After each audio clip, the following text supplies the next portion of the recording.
안녕하세요.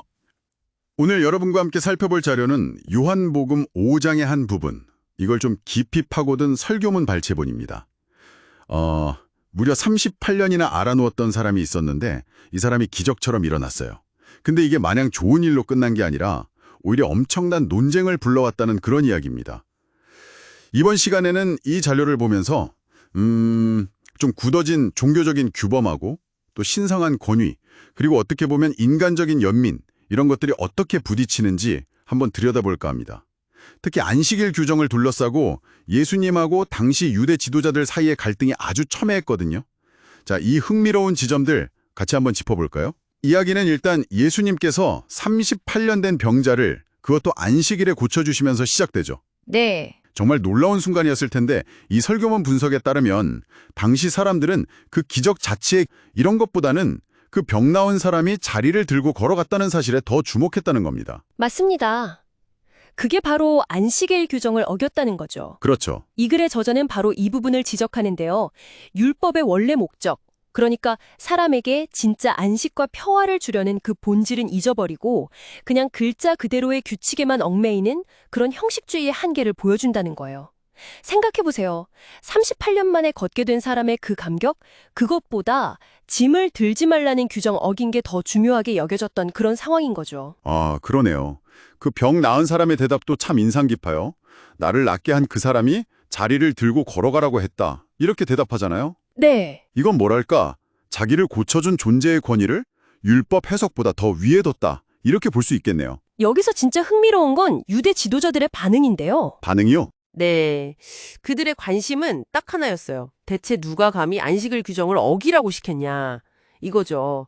이 설교문에서는 그들이 그 치유의 기적이나 하나님의 능력 이런 거에는 전혀 관심이 없었고 그냥 규칙 어긴 사람 찾아서 처벌하는 데만 혈안이 됐다고 좀 강하게 분석을 합니다. 아, 그리고 예수님께서 그 논쟁 자리를 살짝 피하신 것도 나오는데 이것도 이 글에서는 하나님의 뜻이 드러날 그 적절한 때를 기다리신 행동이다.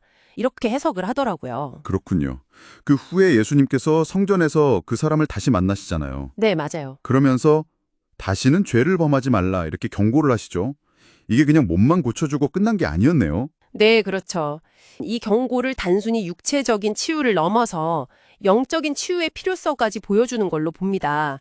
그리고 질병하고 죄 사이의 어떤 연결 가능성도 좀 시사하는 중요한 대목으로 보고요. 특히 더 심한 것이 생길 수 있다. 이 경고는 어쩌면 그냥 육체적인 질병보다 더 무서운 영적인 심판을 의미할 수도 있다. 이렇게 풀이합니다. 와, 심오한데요? 네. 여기서 이제 핵심적인 전환이 일어나게 되죠. 그리고 마침내 유대인들의 비난이 막 거세지니까 그때 예수님께서 그 결정적인 말씀을 하시는 거죠. 그렇습니다. 바로 내 아버지께서 이제까지 일하시니 나도 일한다. 이 선언입니다. 네. 이 자료에서는 이걸 그냥 단순한 변명, 이게 아니라 하나님 아버지와 예수님 자신의 본질적인 동등성, 그러니까 신적인 권위를 드러내는 아주 중요한 선언이라고 강조해요. 즉 하나님께서 생명을 만들고 또 구원하는 일을 쉬지 않으시는 것처럼 예수님 자신도 생명을 살리는 일을 멈출 수가 없다. 이런 의미로 해석하는 거죠. 아, 그러니까 안식일을 일하는 것에 대한 변명이 아니라 자신의 정체성에 대한 선언이었군요. 맞습니다. 더 나아가서 이 선언이 진정한 안식의 의미 자체를 완전히 새롭게 정의한다고까지 주장해요. 그냥 아무것도 안 하고 쉬는 게 안식이 아니라 하나님의 뜻 안에서 생명을 살리는 선한 일을 하는 것. 그게 진짜 안식이다. 이런 어떻게 보면 좀 급진적인 관점을 제시하는 거죠. 와, 안식의 개념을 재정의한다? 네. 스스로를 하나님과 동등하게 여기는 듯한 이 발언 때문에 유대인들이 더 분노했다. 그래서 예수님을 죽이려고까지 했다. 이렇게 이 글은 설명하고 있습니다. 네, 맞아요. 왜냐면 당시 유대교 관점에서 보면 사람이 자신을 하나님하고 동등하게 여긴다는 건 이건 용납할 수 없는 신성 모독이었거든요. 그래서 이 자료는 결국 유대 지도자들이 예수님의 그 신성, 이걸 받아들이지 못하고 그냥 율법이라는 틀 안에서만 그분을 판단하려고 했던 한계를 지적하는 겁니다. 그러면서 형식적인 규칙 준수, 이걸 넘어서는 사랑과 생명의 본질을 봐야 한다고 강조하고요. 오늘 살펴본 자료는 안식일 논쟁이라는 이 하나의 사건을 통해서 율법의 형식, 그리고 자비로운 행동, 또 신적인 권위, 이 사이에 아주 복잡하고도 긴장감 넘치는 관계를 정말 생생하게 보여준 것 같습니다.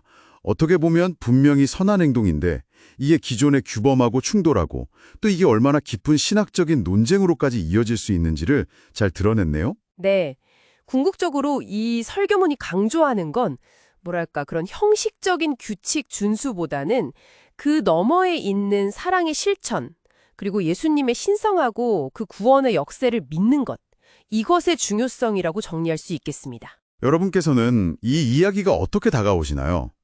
살다 보면 때로 우리의 어떤 선한 의도나 혹은 더 중요하다고 믿는 가치가 기존의 규칙이나 관습과 이렇게 부딪히는 순간들이 있잖아요.